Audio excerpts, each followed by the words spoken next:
Senhor Presidente em exercício, senhores vereadores, senhores deputados, minhas senhoras e meus senhores, boa tarde. Em primeiro lugar, lembrar hoje particularmente São Vicente, que é o padroeiro da nossa cidade e comemora-se o seu dia hoje. Em segundo, dizer que duas notícias publicadas a semana passada confirmam-nos um velho problema já aqui abordado muitas vezes por várias forças políticas e que esta administração municipal tem um real problema com o contraditório e com a crítica. Falo da decisão do Supremo Tribunal de Justiça em manter congelada a construção do futuro Museu Judaico em Alfama e o início dos trabalhos do Martim Muniz. Comecemos por este último caso.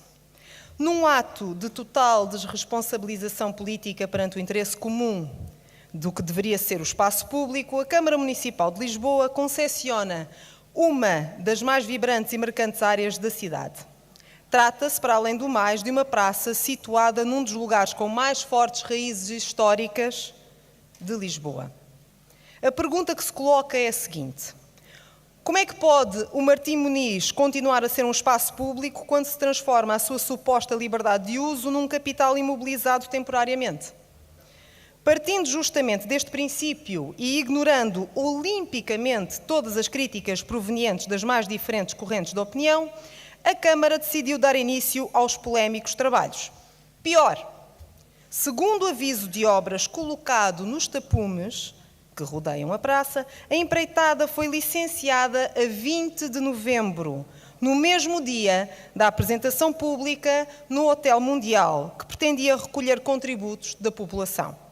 Em resumo, à Câmara não bastava ter privatizado o espaço público através de uma polémica concessão, como vai mesmo mais longe e dá o aval para um projeto privado sem previamente ouvir a opinião pública, desabilitando-se de várias responsabilidades. Isto é enganar as pessoas, é duplicidade de caráter, é, no fundo, algo de muito comum em maiorias políticas, sejam elas monopartidárias ou sustentadas por correntes minoritárias, como é o caso.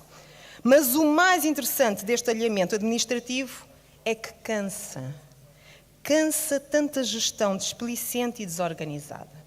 O próprio deputado Miguel Coelho, ilustre histórico militante socialista e presidente da Junta de Freguesia de Santa Maria Maior, publicou um texto em dezembro último na revista da Junta, onde defendia que, passo a citar, a população deve ser auscultada e respeitada antes de qualquer decisão definitiva ser tomada, fim de citação, criticando o projeto ao dizer, acrescento, é mais uma solução confusa, ruidosa e estressante que continua o bulício da cidade e da sua zona histórica, quando o que se impunha era um corte, no sentido de tornar o Martim Muniz uma antecâmara agradável para diversas zonas habitacionais.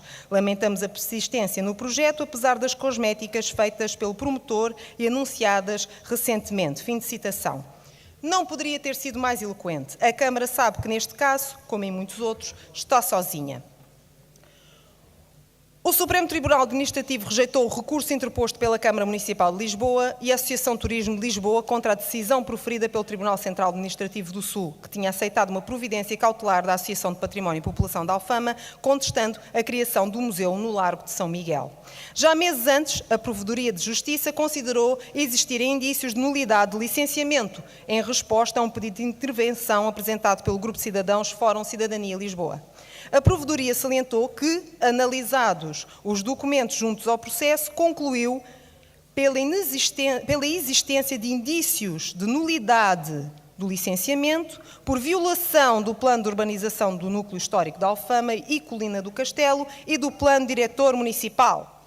Ora, entre as decisões dos tribunais, o projeto não parou e as demolições foram feitas. A administração autárquica invoca, assim, a inutilidade sobreveniente da lide, ou seja, a Câmara alega, agora que uma vez que os edifícios já foram demolidos, não há razão para se manter a providência cautelar.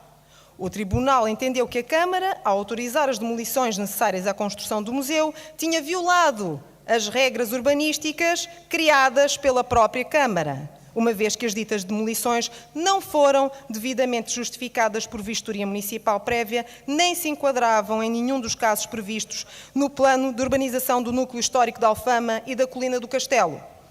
Uma vez mais encontramos aqui a tal matriz comportamental problemática para com o contraditório.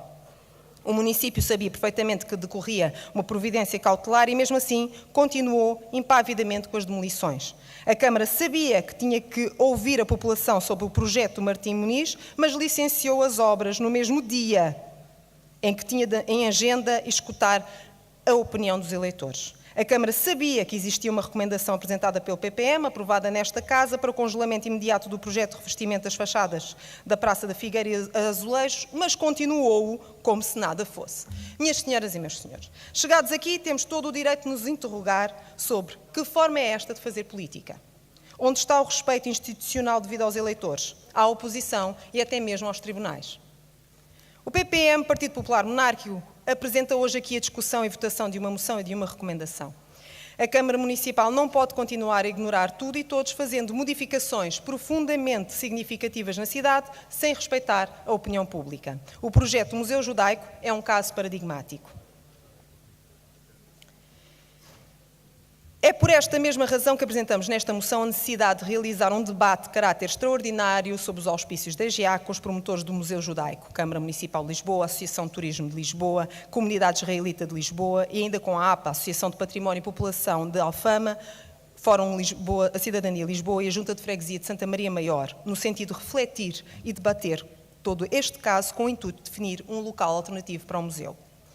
Ficamos a saber também, através da ONG Zero, Associação Sistema Terrestre Sustentável, que a sistemática ultrapassagem dos valores limite de diversos poluentes no centro de Lisboa, causada pelo tráfego rodoviário, principalmente dióxido de azoto, mas também em alguns anos de partículas inaláveis, continua a aumentar para valores muito perigosos para a saúde pública.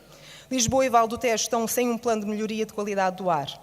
Um primeiro plano terminado em 2005 só viria a ser aprovado pelo Governo em 2008 e o programa de execução em 2009.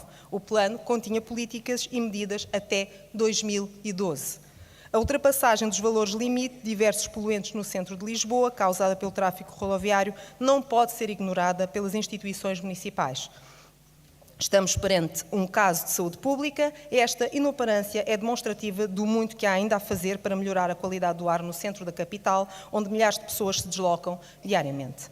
O mínimo que se pode pedir é que a Câmara Municipal desenvolva contactos com a Comissão de Coordenação e Desenvolvimento Regional de Lisboa e Val do Tejo, entidade responsável pela realização e execução dos planos de melhoria da qualidade do ar, no sentido de abreviar e apresentar os resultados e estudos necessários, uma vez que, como já foi referido,